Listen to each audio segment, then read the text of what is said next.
দেখো অঙ্কে যেটা বলেছে sine theta plus cosec theta whole square plus cos theta plus sec theta whole square, তাই তো? তাহলে এটাকে আমরা কি লিখতে পারি?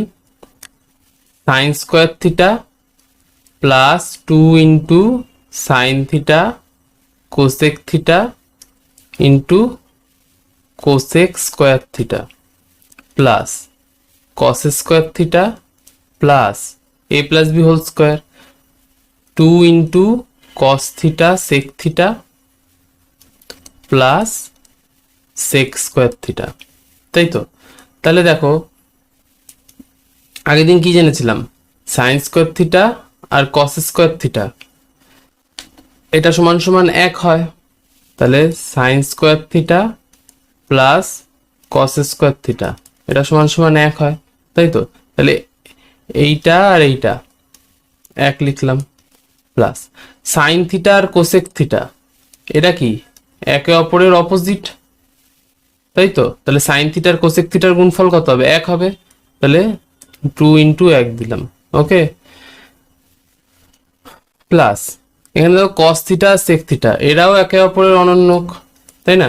তাহলে 1 বাই সেক থিটা, তাহলে কস থিটা আর সেক থিটার গুণফল 1 হবে। তাহলে 2 ইন্টু 1 দিলাম। এখন আমার রয়েছে কোসেক স্কোয়ার থিটা আর সেক স্কোয়ার থিটা।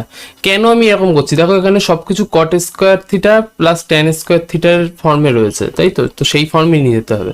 এবার একটা নতুন রিলেশন সেটা হচ্ছে যে আমরা কি জানি, cosec square theta equal to 1 plus cot square theta.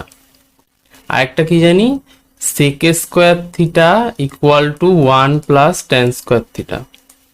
ঠিক আছে, এই তিনটে relation sine square theta plus cos square theta equal to 1, cosec square theta equal to 1 plus cot square theta আমার সঙ্গে সঙ্গেই বলো, আর sec square theta equal to 1 plus tan square theta. তাহলে কোসেক স্কোয়ার থিটার জায়গায় কি বসাবো? 1 প্লাস কট স্কোয়ার থিটা, ওকে। আর সেক স্কোয়ার থিটার জায়গায় কি বসাবো? 1 প্লাস ট্যান স্কোয়ার থিটা। তাহলে আলটিমেটলি অ্যান্সার কি আসছে দেখো, 1 আর 2 3, 3 আর 2 5, 5 আর 1 6, 6 আর 1 7। তাহলে 7 plus cot square theta plus tan square theta. তাহলে এটা অপশন কোন অ্যান্সার হচ্ছে? অপশন হচ্ছে A answer, option A answer.